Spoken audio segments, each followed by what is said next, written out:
Ahora hablemos del criterio de falla de Moore-Coulomb. Vemos un poco en el libro de Voodoo, que ya del año 2000, ya han pasado 20 años, él dijo, y no es que lo estaba inventando, ¿no? Solo que tomamos un criterio académico que está en los libros, ¿no? Viene desde antes. Pero el criterio de falla de Moore-Coulomb consiste en relacionar los esfuerzos principales con el ángulo de fricción del suelo en la falla, de tal forma que mediante estas relaciones puedan determinarse el valor de los parámetros de corte apropiados para un diseño. ¿Qué quiere decir eso? Quiere decir que nosotros tenemos un envolvente de falla, tal igual a sigma tangente de phi, y tenemos un círculo de Moore en la falla para un cierto estado de esfuerzo. Y para ese estado de esfuerzos hay un principal sigma 1 en la falla, porque toca la falla. Un sigma 3 en la falla y se pueden relacionar los parámetros de esa recta phi con sigma 1 y sigma 3. En un suelo tipo 1, el envolvente pasa por el origen, ahí está, y tiene un ángulo de fricción phi en general, pero que sabemos que es específicamente phi crítico. En ese caso está dibujado el estado de esfuerzos que toca la falla, y ahí nosotros decimos hay puntos que son clave, es este de acá, el centro del círculo es ese de ahí y el origen, y lo que puedo ver es que se ha formado un triángulo, es muy claro el triángulo, entre esos puntos, y 90 grados aquí, porque es la condición en la que una línea y un círculo se intersectan a 90 grados, cuando se pasa una tangente por el pico. Perfecto, ahí está la idea, está el triángulo, y lo único que hacemos es un triángulo rectángulo, es decir, que el seno de este ángulo es BO dividido entre AO, y eso solo quiere decir el radio del círculo, y el radio es sigma 1 menos sigma 3 entre 2, ahí está, sigma 1 menos sigma 3, y además esta longitud, y esta longitud es sigma 1 más sigma 3 entre 2, si llegamos ahí, esa es esta longitud,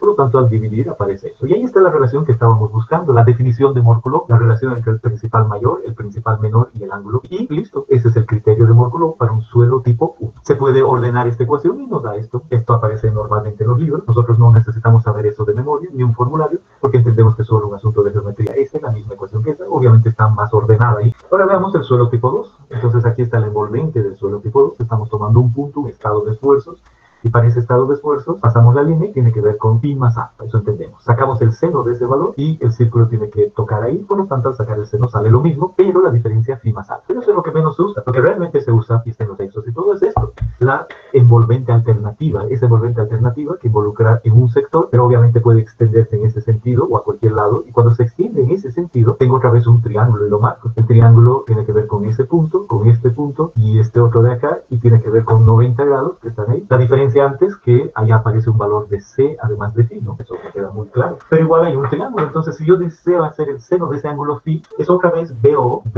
el cateto opuesto sobre la hipotenusa. Pero esta hipotenusa es lo que era antes, de A hasta O, es decir, sigma 1 más sigma 3 entre 2, más esta porción. Y yo puedo decir la tangente de phi es C sobre esa porción X, por lo tanto, esa porción X es C sobre tangente de phi. Y de ahí viene que el seno, que es BO, es otra vez eso, sigma 1 menos sigma 3 entre 2, y de ahí viene que esa distancia sea la de antes, sigma 1 más sigma 3 entre 2, más C por cotangente de phi, pensando solo en él.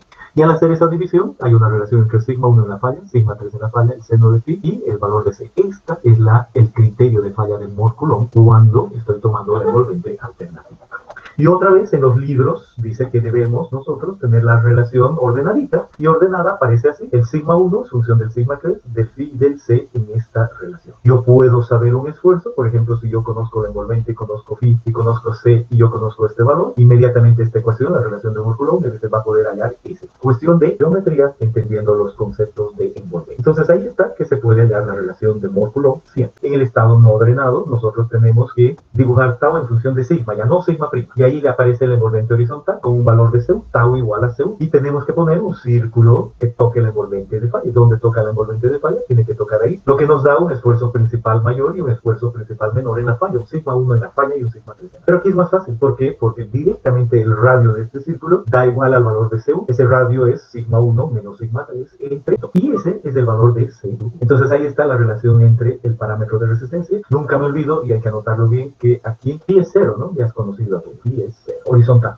Por lo tanto, el parámetro de resistencia C sub U se relaciona con sigma 1 y sigma 3 en esa proporción. Ese es el criterio Moore-Coulomb en estado no drenado. Y antes habíamos visto el criterio en estado drenado. Pongamos todo eso junto una vez más y aquí aparece. Decimos, primera idea, estamos nosotros dibujando tau, el esfuerzo de corte, en función del esfuerzo efectivo. ¿Cuál es la envolvente en ese caso? Ahí queda claramente definido que el esfuerzo de corte para esta ecuación con los parámetros de resistencia C' y Φ' dice que tau igual a C' más sigma' por la tangente de Φ'. ¿Dónde están C' y Φ'? El ángulo de esta pendiente es Φ' y este es C'. ¿Qué se llaman? Parámetros de resistencia, cohesión y ángulo de fricción. Y ahora trazamos otro, perdón, trazamos con otro color y decimos, quiero también dibujar el mismo esfuerzo de corte, pero ahora en función del esfuerzo normal, otra gráfica encima. Y ahora quiero ver dónde está el envolvente en estos nuevos ejes tau sigma. Y digo, ahí está muy clara la envolvente, está aquí, y le pongo otro color y digo, tau ahora es igual a C sub U en estos nuevos ejes, y la resistencia es esa C sub U, y phi es 0. No, nunca me olvido, phi es 0. Perfecto, ahí están las dos envolventes. Y ahora agarro una arcilla, hago una excavación o pongo un terraplén, está totalmente saturado y ante el cambio de esfuerzos estoy en condición no drenada. No dejo que drene, ha pasado muy poco tiempo. Entonces miro un estado de esfuerzos y resulta que en un estado de esfuerzos, no importa cuál, poco a poco esta mecánica de suelo, vamos a entender cómo se relaciona con las fundaciones y con los taludes. Ahora solo decimos miro un estado de esfuerzos y resulta que tengo valores conocidos de esfuerzo total. El sigma 1, el sigma 3 son principales y veo el círculo y el círculo toca ahí y digo, acaba de haber falla al corte en ese suelo, porque hay un estado de esfuerzo, se toca la envolvente de falla en estado total, de falla del suelo, solo viendo el esfuerzo total en condición no drenada. Y al mismo tiempo digo yo, pero yo no sé realmente que todo esfuerzo efectivo se puede calcular como un esfuerzo total que acabo de conocer y es en la falla, menos una presión de poros. Entonces me pregunto, ¿hay una presión de poros ahí al momento en que falla? Por supuesto. Por lo tanto, veo yo cuánto es el esfuerzo total, sigma, en la falla, sigma 1 en la falla. Le resto la presión de poros, cuánto será, pero hay un valor, claro, definido. Entonces es conocido, total menos presión de poros, y tengo un esfuerzo efectivo. Y como yo estaba produciendo falla, acabo de llegar a ese nuevo punto, sigma 1 en la falla, pero ahora efectivo. Y lo mismo hago con sigma 3 y llego a ese valor. ¿Y qué observo? Que la presión de poros, que se da en todas las direcciones, es el mismo que resta a sigma 1 y a sigma 3. Entonces el círculo se recorre, la gráfica muestra eso, que el círculo se ha recorrido el mismo diámetro porque la presión de poros es la misma, y que hay un esfuerzo, ahora hay una gráfica, un círculo, un estado de esfuerzos en la falla, pero es efectivo. El mismo que está fallando, ahora he calculado el efectivo. Si está fallando, eso solo quiere decir que está tocando la envolvente efectiva. Ahí está. El mismo suelo está fallando en condición no drenada, todo lo rojo. Ahora también el mismo suelo está fallando en condición drenada si le resto la presión de borde. Eso es lo que se ve ahí. Ahí está el criterio, la relación entre sigma 1 y sigma 3, tanto en total como en efectivo. Entonces llegamos aquí y decimos ahora hay que determinar cuánto será C, cuánto será phi o CU, y para eso hay ensayos en laboratorio. Aquí dice para determinar estos parámetros C' y phi', hay un triaxial consolidado drenado, CD, un triaxial consolidado no drenado, CU, un corte directo. Son 3 ensayos que me permiten obtener C y phi. Y para los parámetros totales, es decir, para obtener C sub U, esta revolvente en el plano tau sigma, está el triaxial no consolidado no drenado, la compresión no confinada, el penetrómetro, la derecha, el micro movimiento. Bien, entonces en cuanto al corte directo, decimos lo siguiente. Vamos a agarrar un suelo, aproximadamente 2 centímetros de alto aquí, y con un lado de unos 6 centímetros, vamos a ponerlo en una caja que se llama caja de corte. Esa caja de corte tiene una división ahí, pero vamos a sujetar con tornillos primero. Ese suelo va a estar entre unas placas y adicionalmente una piedra porosa. Luego vamos a colocar encima de ese suelo una placa de transferencia de carga, y hay una carga F que dividida entre el área va a equivaler a un esfuerzo aquí en ese sentido. Y luego de tener esa situación, vamos a drenar, porque estamos hallando la envolvente drenada. Y como se drena, se deja tiempo para que la presión que se haya producido aquí se disipe. Eso quiere decir que sale el agua hacia arriba, sale el agua hacia abajo, y se disipa el exceso de presión de poros. Entonces el esfuerzo total aplicado y termina siendo el esfuerzo efectivo aplicado. Y luego, aquí miren, hay una caja externa y movemos la caja externa. Hacemos que esa caja externa se desplace hacia la derecha. Quitamos nosotros estos tornillos y al desplazar esa caja hacia la derecha, resulta que aquí esta parte superior está conectada a algo y paramos el movimiento y medimos la fuerza para parar ese movimiento. Entonces se empieza a desplazar lo de abajo. Como no hay tornillos, se empieza a formar una superficie aquí en esta posición, de un lado a otro,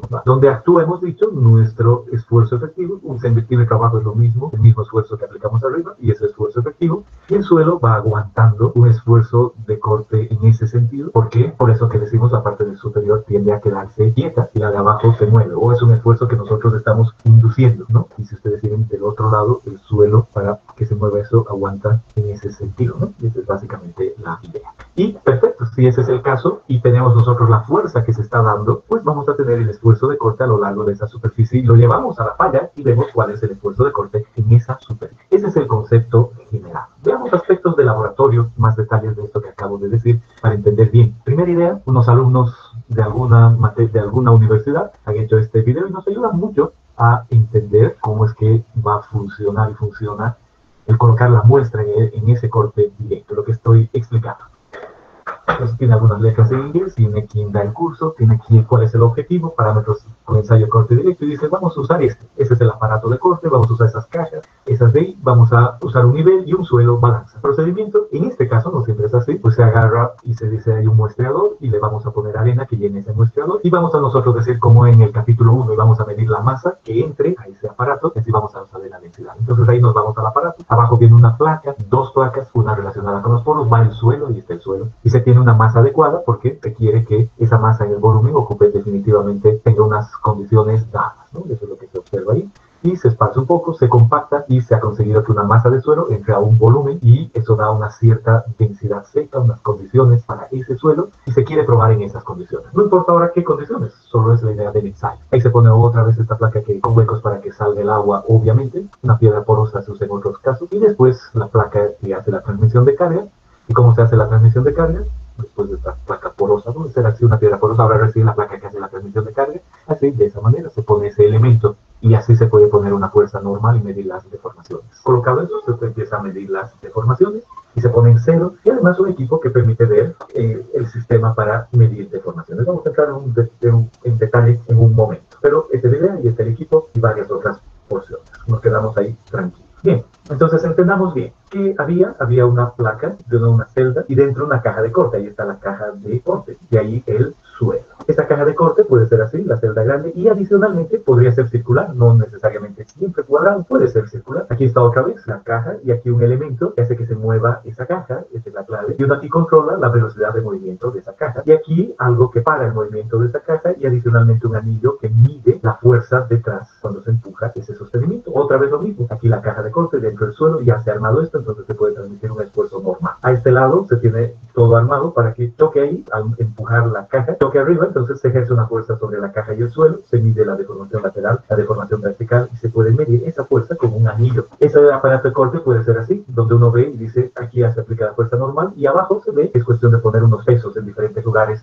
y con diferentes brazos para obtener ciertas fuerzas que divididas entre el área son un esfuerzo, y si se pasa el tiempo es un esfuerzo efectivo. Otro aparato es lo mismo, aquí la caja de corte y dentro, el esfuerzo normal actuando porque hay un brazo y se coloca la carga ahí, y se controla y se decide cuánto debe ser ese esfuerzo, y después se empuja la carga y la parte superior se la deja quieta y se mide esa fuerza que va sobre la parte superior. Entonces lo que se ve ahí, ¿no? Entonces aquí hay una relación para medir la fuerza que se da sobre ese elemento. Y más detalles, ¿cómo se puede medir esta fuerza? Con un anillo de carga, se conoce la rigidez, y ya al comprar el anillo uno sabe la relación que se da de deformación con la fuerza. Entonces uno mide la deformación ahí y sabe la fuerza que hay en el anillo. Y aquí está en la caja de corte, y está el muestreador, las piedras porosas, esa placa de transferencia de carga, etcétera, etcétera. Si es que uno agarra una arcilla y no arena, porque teníamos en el ejemplo una arena, pero si uno agarra una arcilla, agarra su bloque, pone eso, utiliza ese elemento y lo pone ahí, también puede ser corte directo en arena. Y este suelo ser arena, ser arcilla. Hemos visto una práctica en la que se utiliza arena y se compacta, y así se sabe la densidad. Podríamos ponerla con el muestreador, como acabamos de ver, arcilla, no importa. El hecho es claro, se coloca la muestra, se ve ya como la carga, se tiene un esfuerzo, se espera que consolide, entonces está actuando un esfuerzo efectivo a este nivel, y luego se empuja esto a una velocidad que no permite exceso de presión de poros, y aquí, como hemos visto, se mide la fuerza que se da ahí. Esa fuerza entre el área representa el esfuerzo de impulso. ¿Qué más podemos decir? Este suelo está saturado, y vamos a ver la resistencia al corte de suelos saturados, y para que permanezca saturado durante el corte, se le agrega agua alrededor, y esa idea, se le agrega agua alrededor, así el suelo permanece saturado. Y ahí hemos visto que después de que hay corte, lo sacamos, y como hay agua alrededor, luce así, pero se nota claramente el suelo en la mitad, que está aquí, y la mitad superior ha sido desplazada, y allí hay la superficie de borde. Esa es la idea. Ya vamos en un instante a ver cómo calcular todo. Entonces pensemos en esta primera gráfica. Tau en función del desplazamiento. ¿Se acuerdan que hemos medido el tau y el desplazamiento? Muy bien. Primera opción, nuestro suelo, después de colocar un esfuerzo normal y que se vuelve efectivo dejando que se disipe la presión de poros, sigue esta trayectoria. Digo, eso ya he visto, yo ya entiendo que suceda eso, sigue esta trayectoria y llegamos a ese valor que es de la falla. Y conozco la falla para ese esfuerzo. Y por otro lado, segunda opción, que siga esta otra trayectoria. Entonces ahí digo, el suelo es tipo 2, llega a un pico y conozco el valor pico. No hay confusión, y llega después un valor crítico y digo, ese valor es el esfuerzo de corte pico. Agrando un poquito y digo, lo que me está dando el ensayo de corte directo es claramente aquí el esfuerzo efectivo que actúa sobre un plano, y a lo largo de ese plano estoy viendo yo cuál es el esfuerzo de falla. No importa que el suelo sea tipo 1 o sea tipo 2, puedo yo medir el esfuerzo en la falla. Entonces uno dice, muy interesante, he generado un plano de falla y he medido el esfuerzo en la falla. Esa es la manera. No importa que el suelo sea tipo 1 o tipo 2. Por supuesto, en paralelo viene esta otra gráfica que yo conozco. Si yo estoy midiendo el desplazamiento horizontal, este es el desplazamiento horizontal, y aquí el vertical. Si era tipo 1, además he obtenido esta gráfica, y si el suelo era tipo 2, además he obtenido esa gráfica. Eso me queda muy claro. Pero para un esfuerzo efectivo actuando, y a pesar de que mis pesas son esfuerzo total, el hecho de haber esperado que disipe la presión de polo, al principio me pone en un esfuerzo efectivo actuando en esa cara, y después mido el esfuerzo de corte en esa cara. Por lo tanto, lo que yo realmente tengo en esta gráfica tau en función de sigma prima es un punto, y si el suelo es tipo 1, voy a decir es ese punto, es un punto en la falla tau sigma prima, porque he medido tau y he medido sigma prima en ese plano. No he medido un estado de suelo, directamente en el plano tau y sigma prima. Yo he generado el plano. Si el suelo hubiese sido tipo 2, entonces evidentemente tendría que tomar el pico en la falla y digo, ahí para el mismo esfuerzo había esa posibilidad. No quiere decir que hay las dos, ¿no? Sino que solo depende si el suelo es tipo 1 y 2. Y como yo abajo ya tengo las envolventes, las reconozco, me es fácil poner los puntos y por supuesto que tengo ese dibujo para que ustedes digan, ya sé dónde tiene que caer, que aquí está yendo a determinar la envolvente. Y ahora la clave está en que se vuelve a hacer el mismo ensayo de corte directo, en el mismo suelo, por supuesto ya no es la misma muestra, se bota la muestra que tenemos, y uno dice, en esa muestra, ahora lo que vamos a hacer es aumentar el esfuerzo. En lugar de poner, por decir algo, 10 kilos, ponemos 20, con el brazo que nos da el equipo una fuerza sobre el suelo, dividimos entre el área y hay otro esfuerzo. Y ese otro esfuerzo nos da el mismo comportamiento si es tipo 1 o si es tipo 2 y diferentes valores de esfuerzo de corte. Entonces yo digo, si es tipo 1, he aumentado el esfuerzo, llego ahí y mido el esfuerzo en la falla, entonces ese también está en la falla. Si fuese tipo 2, para el mismo esfuerzo que yo he colocado, estoy midiendo el esfuerzo de corte y obviamente se nota que sería ese. Y para un suelo tipo, y después hago un tercer punto, y en el tercer punto resulta que sale ahí, y el otro punto lo marco ahí. Entonces, me queda claro que he determinado la envolvente de falla, 3 puntos de la envolvente de falla para un suelo en condición drenada. Si es tipo 1, los 3 puntos van a coincidir con una línea que pase por el origen. Y si es tipo 2, los 3 puntos no van a coincidir con una línea que pase por el origen. Entonces yo agarro y a partir de eso solo doy los parámetros. Si es tipo 1, inmediatamente, si eso es un poquito negativo o positivo, pues inmediatamente reporto cuánto es C, y C es 0, no este color, el este. Para el primer caso, si es tipo 1, ajusto la curva y obviamente vuelvo a decir, por el asunto de laboratorio puede variar un poquito, pero finalmente digo, este suelo tiene parámetros C igual a 0 y mido el ángulo. ¿Y cómo puedo medir el ángulo? Si es que yo paso una línea por esos 3 puntos. ¿Cómo puedo pasar una línea por esos 3 puntos? Pues agarro mi calculadora y digo, deme la intersección con el eje Y, deme la pendiente y hago un ajuste con esos 3 puntos. Ahí aparece, eso es todo, ¿no? Y ahí aparece el valor de phi y además reporto el valor de i. Y yo sé que C y phi son los parámetros del corte directo y me ha quedado claro que los 3 puntos nunca han presentado un pico, se ha comportado como suelo tipo 1 y si el otro es el caso, si el suelo es de tipo 2 y yo veo un pico aquí y además veo este comportamiento, entonces digo, es evidente que es suelo tipo 2, tengo esos 3 puntos y me doy cuenta que están en algo así, no es que siempre caen ahí, ¿no? Pero me doy cuenta que son parte de esa. Entonces, ¿qué se hace? Uno agarra y dice, voy a pasar una línea entre esos 3 puntos y agarro la calculadora y en la calculadora determino cuánto es C y determino cuánto es ese ángulo dependiente phi o en una hoja C, lo que sea, pasando y ajustando una línea por esos 3 puntos. Y ahí viene el rango en el que tengo que tener cuidado. Entonces digo, eso va a funcionar entre este valor de sigma y este otro valor de sigma. Y tengo que tener mucho cuidado. Y esos valores de laboratorio, pues el laboratorio va a dar. Normalmente uno busca la norma y dice qué hacer con esos valores, ¿no? Entonces uno dice, si pongo 50 kilopascales, el siguiente es 100, el siguiente es 400, ahí hay un rango definido.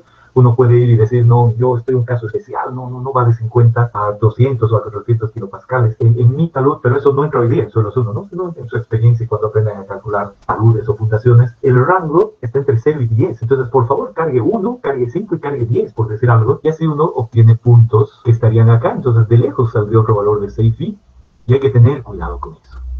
Ahora no importa, ahora no es que tengo que asustarme por el talud, no, ahora tengo que entender esa gráfica, esa envolvente, y cuando sepamos más sobre taludes, especialmente va a ayudar a visualizar mejor estos esfuerzos, ¿de acuerdo? Entonces, esa es la manera de obtener los parámetros C y phi cuando estoy haciendo un ensayo de corte directo. Y nunca me olvido que es muy común asociar C con una ecuación y que va a suceder. Ustedes van al laboratorio, dicen por favor de esta arena, sáquenme los parámetros de resistencia, y en laboratorio si el suelo es tipo 2, un suelo de arena denso, les van a decir, por decir algo, cito cualquier ejemplo, les va a decir, hemos hecho eso, C le ha salido 15 y phi le ha salido 30, 15 kilopascales y phi 30 grados. Es muy común que uno tienda a decir, han hecho mal, a ver, piensen un poco, ¿cómo me van a dar una ecuación en una arena? Y noten el término piensen un poco, porque uno se vuelve atrevido cuando cuando no entiendes ciertas cosas. Entonces, no hay que ser así, ¿no? Eso es lo que les quiero decir. Es correcto que en una arena haya un valor de C. ¿De qué depende? De que haya presentado pico. ¿Y cuándo presenta pico? Cuando el OCR es mayor que 2. Eso es todo. No debe asociarse, aunque las arenas tienen cohesión o no. Las arenas tienen un parámetro geométrico para dar la resistencia C cuando es mayor de 0, cuando es tipo 2. Eso es todo. Y esa misma arena, en otro estado, cuando OCR es uno suelo tipo 1, puede tener C0. ¿Sí? Y lo mismo una arcilla. Una arcilla puede ser de tipo 1. El OCR es ser 1. En ese caso, la arcilla va a dar un valor de C0. Y si la arcilla está sobreconsolidada, entrará aquí y da un valor de C mayor que C. Muy importante distinguir eso. C no se asocia con arena o arcilla. C se asocia con los esfuerzos previos de ISA. Y ahora viene el ejemplo. Dos ejemplos, el 6.1 y 6.2. Él dice, mire, va a ser corte directo y ha hecho, y tiene el suelo que llama A y el B, son el mismo suelo, pero el suelo A tiene cierta relación de esfuerzos previos y el suelo B tiene otra relación de esfuerzos previos. El OCR del A es alguna cosa y el OCR del B es alguna otra cosa, pero es el mismo suelo. Y se ha hecho 3 ensayos, porque en corte directo se hace 3 ensayos y se ha determinado en la falla cuál es la fuerza vertical y cuál es la horizontal. Uno dice la fuerza horizontal entre el área, este es el esfuerzo tau, y la fuerza vertical entre el área, este es el esfuerzo sigma prima. Aquí no da el área, no importa, dividido entre el área sería conocido el sigma y el tau en la falla. Y tengo 3 puntos en la falla para el ensayo 1, 2 y 3. Y para este otro caso tengo 4 puntos en la falla para esos esfuerzos verticales. Entonces dice, mire, con esa idea y esos resultados, por favor,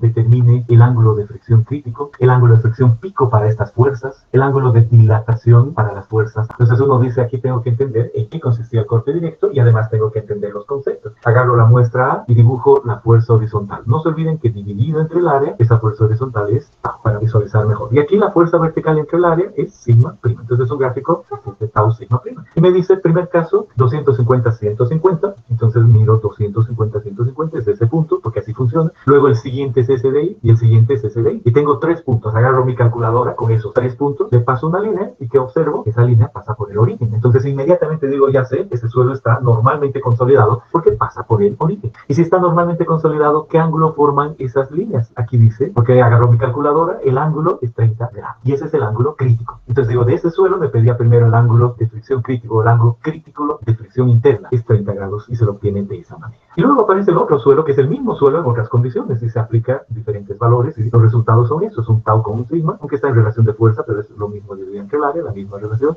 Y veo eso y digo, ahí está clarísimo, ese es un suelo tipo 2, el mismo suelo, ¿no? Pero pasa por el envolvente 2. Y me dicen, mire, para 200 hay un punto conocido y para ahí quiero saber la dilatación y el ángulo pico. Entonces uno pasa una línea, porque ese es el concepto por ahí, y este ángulo corresponde al ángulo de fricción pico, que es el crítico más la dilatación. Entonces es claro que voy a yo menos el crítico, saber cuál es la dilatación ahí. Y eso es lo que decía, para 200 y 400 hay el ángulo de fricción pico y el ángulo de dilatación. Entonces es un asunto de geometría allá adentro. Y no me olvido que va a ser diferente aquí y aquí y aquí. Y este problema nos dice, por favor, ahora halle 6 feet, ¿no? Porque igual se podría hallar 6 feet y habría que ver en qué rango y todo, ¿no? Pero no hay problema. Ahí está claro todo lo que hemos hablado de resistencia asociado con un ensayo. Y en el problema 6.2, con respecto al ensayo, dice, ahora yo le voy a dar todos los datos. Les voy a dar el desplazamiento y la fuerza para un ensayo. Y el desplazamiento horizontal y el vertical. Entonces eso quiere decir que uno puede hacer esta gráfica de desplazamiento vertical y desplazamiento horizontal. Y aunque veo bien aquí, no debería decir eso, debería decir esfuerzo. Y se mide el esfuerzo y en función del desplazamiento ya hay un pico. Inmediatamente digo, es un suelo tipo 2, es para un solo ensayo y ese es el de la falla. Y cuando hago el vertical en función del horizontal, tengo